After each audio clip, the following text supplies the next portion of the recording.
उपायुक्त विजया जाधव के निर्देश पर चास अनुमंडल पदाधिकारी प्रांजल ढांडा ने समाहरणालय सभागार में जिले के अभिभावक संघ के प्रतिनिधियों एवं विभिन्न निजी स्कूलों के प्रतिनिधियों के साथ बैठक की। मौके पर जिला शिक्षा पदाधिकारी डीईओ जगन्नाथ लोहरा, जिला शिक्षा अधीक्षक अतुल चौबे, सहायक जनसंपर्क पदाधिकारी अविनाश कुमार सिंह समेत विभिन्न प्रिंट एवं इलेक्ट्रॉनिक मीडिया के प्रतिनिधि आदि उपस्थित थे।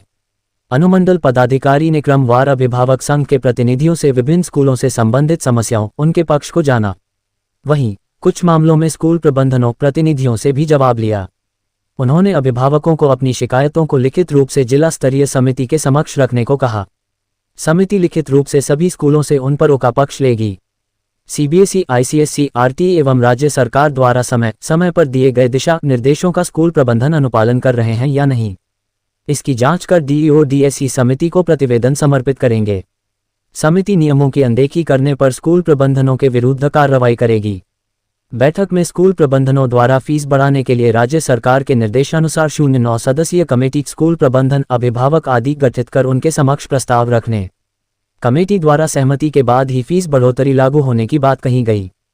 सभी विद्यालयों को अपने पुस्तकों एवं उसके प्रकाशनों की सूची स्कूल के वेबसाइट पर अपलोड करने को कहा।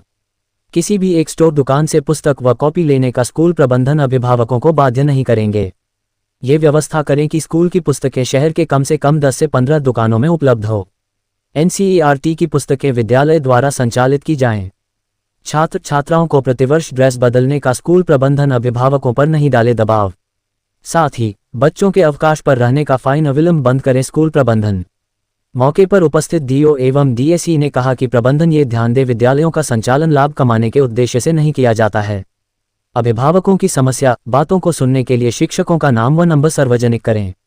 स्कूल के वेबसाइट के साथ परिसर के बाहर फ्लैक्स होर्डिंग के माध्यम से अधिष्ठापित करें।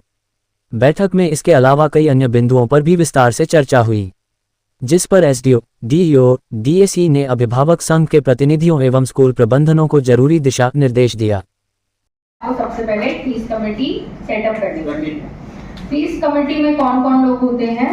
मैनेजमेंट, प्राइवेट स्कूल के मैनेजमेंट से कोई रिप्रेजेंटेटिव जो उसके चेयरपर्सन रहते हैं। दूसरा प्रिंसिपल स्कूल के जो उसके सेक्रेटरी रहेंगे इस कमेटी का। 3 टीचर्स जो प्राइवेट स्कूल में उसी स्कूल में पढ़ा रहे हैं और 4 पेरेंट्स जो पेरेंट्स टीचर एसोसिएशन है स्कूल की। स्कूल वाइज है पेरेंट्स टीचर एसोसिएशन जी, स्कूल वाइज है। स्कूल वाइज है, बिल्कुल स्कूल वाइज है। स्कूल वाइज है ना, स्कूल वाइज कहीं नहीं है। स्कूल वाइज नहीं है, हम देखे हैं इसलिए बोल रहे हैं। अरे कागज में देखा होगा आप पता 4 लोगों का नाम छोड़ लिया, स्कूल उस पे लगा दिया जो उसके स्कूल का लोकेशन क्या है, इंफ्रास्ट्रक्चर क्या वो बच्चों को उपलब्ध करा रहे हैं। मान लीजिए कि आप कुछ नया बनाने वाले हैं, अगले साल कुछ अपग्रेड करने वाले हैं, तो आप इसको कंसिडर कर सकते हैं। एडमिनिस्ट्रेशन और मेंटेनेंस पे आपका कितना खर्चा आता है, आपकी टीचिंग और नॉन टीचिंग स्टाफ क्या है, उनकी सैलरी क्या है, उनकी क्वालिटी क्या है। फिर है कि ईयरली आप सैलरी इंक्रीमेंट कर सकते हैं बट एक रीजनेबल अमाउंट होना चाहिए, ठीक है। फिर है आपका स्टूडेंट्स पे और क्या ओवरऑल खर्चा आता है, और आपका स्कूल बढ़ाना है, कुछ एजुकेशन पे और खर्चा करना है, पर ये सब रीजनेबल होना चाहिए आपका, और कुछ और फैक्टर।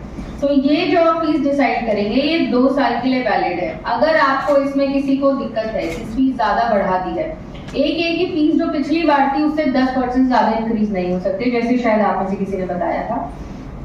अगर 10% से ज्यादा इंक्रीज होती है तो आपको यहाँ पे अपील करनी है। कहाँ पे? डिस्ट्रिक्ट कमेटी में अपील करनी है, जिसको हेड करेंगे डीसी मैम, ठीक है। और हमारे डीएससी भी उसमें रहेंगे, डीओ भी उसमें रहेंगे, और आप जो अपील करेंगे हमें उसका लगभग शायद 2 महीना या 3 महीना में उसको अपील को हमको सुन के सही है कि नहीं है, जो ऑर्डर होगा वो होगा, और ये जो इनका कमेटी का ऑर्डर होगा वो बाइंडिंग होगा, ठीक है। अगर आपको कुछ भी इस पे अपील पे फर्दर रिवीजन में जाना है तो आप ये जो गवर्नमेंट की कोई कमेटी है उसी में जा सकते हैं, ठीक है। तो अब आप एक काम करिए, आपके अगर कोई फीस हाइक रिसेंटली हुई है और जो अभिभावक की मुश्किलें हैं, समस्याएं हैं, वो हमें बताएं यहाँ पे, और हमारे माध्यम से हम लोग स्कूल से डिस्कस करें तो एक अच्छा हेल्दी डिस्कशन हुआ है कि क्या उनकी प्रॉब्लम है, स्कूल की तरफ से क्या निर्णय लिए जा सकते हैं। मैम, एक ही दुकान में बुक जो मिल रहे हैं उस पर क्या कार्रवाई करना जा रही है, क्या ये हमारी बात हुई है, और ये एनसीईआरटी के की नोटिफिकेशन है कि एक ही दुकान पे सारी किताबें एक ही स्कूल की किताबें नहीं मिलनी चाहिए, अलग अलग जगह पे सारी किताबें होनी चाहिए, कम से कम 10-15 दुकानों पर होनी चाहिए। तो ये NCERT का नोटिफिकेशन है कि 1 to 8 क्लास तक स्कूल अपने सप्लीमेंट्री बुक्स जो हैं वो रख सकते हैं, सिर्फ NCERT किताबें लेने का ज़रूरत नहीं है। स्ट्रॉन्गली एडवाइस है अगर NCERT की इस्तेमाल करें, पर नहीं तो सप्लीमेंट्री भी कर सकते हैं। तो सप्लीमेंट्री पर हर जगह पे उपलब्ध होनी चाहिए, स्कूल में सिर्फ एक बंद कमरे में फिर उपलब्ध नहीं होनी चाहिए, कम से कम दुकानों की 10-15 दुकानों में तो सप्लीमेंट्री की अगर हम बात करें तो सभी सब्जेक्ट्स के बुक को सप्लीमेंट्री में ये डाल सकते हैं। 1 to 8 के लिए सप्लीमेंट्री रखा जा सकता है, बस इसके अंदर 2 प्रिंसिपल्स हैं, NCFS और NCFS। ये हमने सबको स्कूल को बोला है कि आप अपनी लिस्ट हमारी जो 1 to 8 की है वो हमसे शेयर कीजिए, हम लोग यहाँ पे DSC के माध्यम से चेक करेंगे कि जो सारी किताबें ये प्रिंसिपल फॉलो कर रही है कि नहीं कर रही है। ये 2 प्रिंसिपल फॉलो होने चाहिए, तभी वो किताबें आगे कर सकते हैं। दूसरा, ये किताबों की जो सप्लीमेंट्री की लिस्ट है ये वेबसाइट पे इस सप्ताह पे डल जाएगी। रीएडमिशन और डेवलपमेंट फीस पे क्या बताइए कि जो इस वर्ष बुक का सप्लीमेंट्री में ये डाल रहे हैं, अगले वर्ष बुक वो क्या खराब हो जाता है, जो फिर से वो करते हैं दूसरी बुक डालते हैं? नहीं, ये बात तो मेरे सामने आई है, जैसे एविडेंस के साथ आएगी। रीएडमिशन और डेवलपमेंट फीस पर जो एनुअल लिया जाता है उस पर क्या फैसला लिया गया है? अभी ये अपना सारे स्कूल हमें बताएंगे, अभिभावक संघ में बताएंगे कि क्या हुआ गया है। नाम शेयर करते हैं, हर स्कूल का हम चेक करेंगे कि किस बेसिस पे उनका इंक्रीज किया गया है और क्या क्या चीज़ ऐड करी गई है। अगर वो ऐड गलत की गई है तो नहीं, एब्सेंटी फीस बिल्कुल नहीं, एब्सेंटी फीस बिल्कुल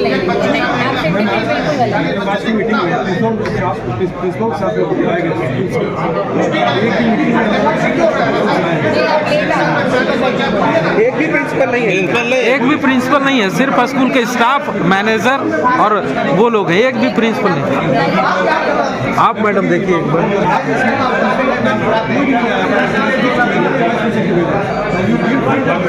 आप मैम कुछ चलो हम इसको लेते हैं, संज्ञान लेते हैं, ठीक है, और अगला मीटिंग में इंश्योर करेंगे तो आए जिस फाइल शो